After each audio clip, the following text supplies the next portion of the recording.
MP study YouTube channel पर आपका स्वागत है और मैं दीपक कुमार। आज हम बात करेंगे टेस्ट नंबर 5 के सिलेबस के बारे में। अगर आप एमपी पीएनएसटी के एग्जामिनेशन की प्रिपरेशन कर रहे हैं और टेस्ट सीरीज़ लगातार अटेम्प्ट कर रहे हैं, जैसे कि हमारी टेस्ट सीरीज़ चल रही है और बहुत सारे जो स्टूडेंट हैं टेस्ट सीरीज़ से जुड़े हुए हैं और बहुत सारे स्टूडेंट टेस्ट सीरीज़ को अटेम्प्ट करके अपने स्कोर को क्रॉस चेक कर रहे हैं। और ये बहुत अच्छी बात होती है अगर आप एग्जामिनेशन के लास्ट टाइम में यूनिट वाइज या टॉपिक वाइज अगर आप टेस्ट अटेम्प्ट कर ले तो आपको अपनी प्रिपरेशन का एक अंदाज़ा लग जाता है। अगर आप इस चैनल पर नए तो चैनल को सब्सक्राइब कर लीजिए, बेल आइकन को प्रेस कर लीजिए। मैं इस पर्टिकुलर वीडियो के बाद एक वीडियो जारी करने वाला हूं जिसमें लास्ट के 15 दिन में फाइनली आपको कैसे प्रिपरेशन करनी है उसकी कंप्लीट इन्फॉर्मेशन दूंगा और उस वीडियो को आपको अगले 15 दिन तक फॉलो करना है, जो चीज़ बताई जाएगी। और उसके बाद आपको एग्जामिनेशन देने के बाद आपको बेसिक जो फ़ायदा मिलेगा आप खुद बताएंगे कमेंट सेक्शन में आकर के एग्जामिनेशन देने के बाद। तो चलिए स्टार्ट करते हैं।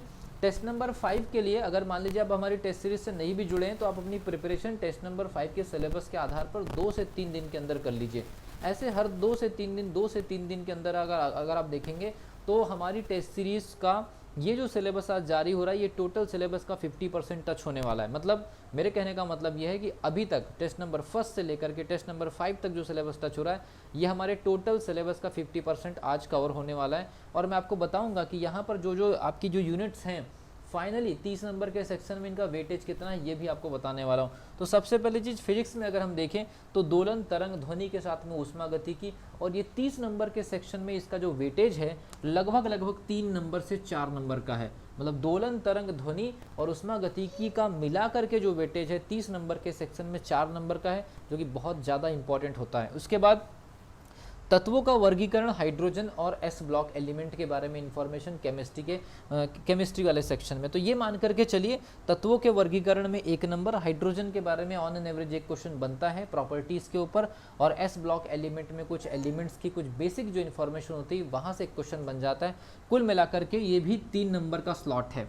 मतलब जो 30 क्वेश्चन हम बनाएंगे ये पूरे फाइनल पेपर में 3 नंबर का वेटेज आपके लिए क्रिएट करके देगा। देन उसके बाद हम बात करते हैं पादप एवं आवृत बीजों में जनन, ये आपका बॉटनी वाला सेक्शन है। और आपको बता दूं इसका जो वेटेज है ये 2 से 3 नंबर का सेक्शन है। कभी कभी ये 4 नंबर तक भी हिट हो सकता है। मतलब 30 नंबर के सेक्शन में 5वें टेस्ट के सिलेबस में अगर हम बॉटनी की बात करें तो जो सिलेबस शामिल होने वाला है पादप एवं आवृत बीजों में जनन, इसका वेटेज 4 नंबर तक चले जाता है।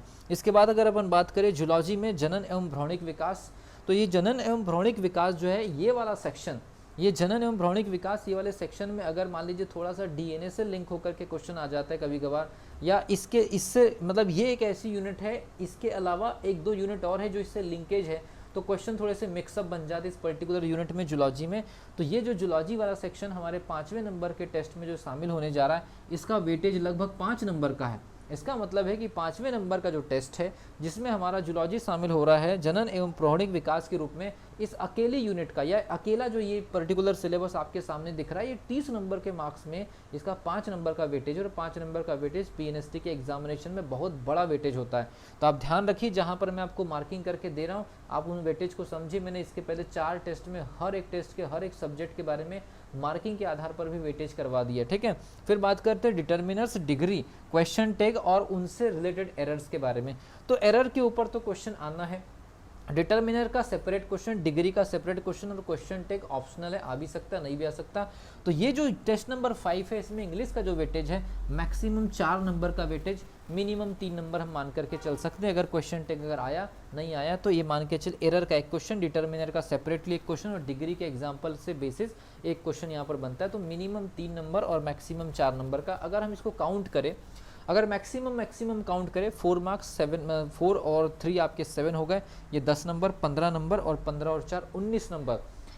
हम इसको अगर एवरेज अगर 20 नंबर के आसपास मान लीजिए, सोचिए कि हम 10 टेस्ट लेते हैं और 10 टेस्ट में 150 नंबर के सेक्शन को हम कवर करते हैं और उसमें से कोई एक टेस्ट ऐसा आ जाए जो 20 नंबर का स्लॉट कवर कर रहा है तो ये आपके लिए काफ़ी ज़्यादा इंपॉर्टेंट हो जाता है। तो 5वें नंबर के टेस्ट को अगर आप टेस्ट सीरीज हमारी अटेम्प्ट नहीं कर रहे हैं, जुड़ नहीं पा रहे हैं, हालांकि टेलीग्राम पर आप जा कर के जुड़ भी सकते हैं और नए टेस्ट को अटेम्प्ट कर सकते हैं। तो टेलीग्राम में आप जाकर के जो टीचमेंट की लिंक दी है उस पर क्लिक करिए, उसमें आपको अप्रूवल मिल जाएगा। टेस्ट नंबर 5 आप ज्वाइन कर सकते हैं। कल से इस पर्टिकुलर वीडियो के अपलोड होने के बाद कल से आपको टेस्ट मिलना स्टार्ट हो जाएगा। अब हर 2-2 दिन के अंदर छठवां टेस्ट, 7वां टेस्ट, 8वां टेस्ट, एग्जामिनेशन के पहले आपका फुल लेंथ वाला भी एक कवर हम करा देंगे, आपको प्रॉब्लम नहीं जाएगी।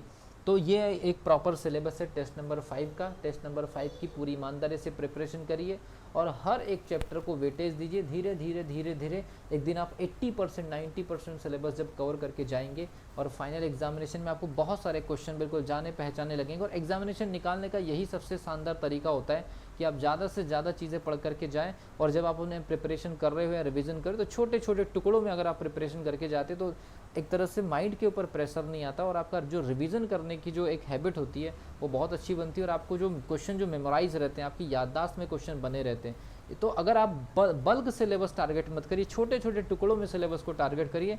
एक दिन में 1 यूनिट को टारगेट रहिए, 2 दिन में 2 यूनिट, ऐसा करके छोटा छोटा अगर आप करते हैं तो 2 टाइम भी अगर आपने रिवीजन कर लिया तो फाइनल एग्जामिनेशन में आपकी सारी प्रॉब्लम सॉल्व हो जाएगी। मिलता हूँ अगली वीडियो में, तब तक के लिए wish you all the best.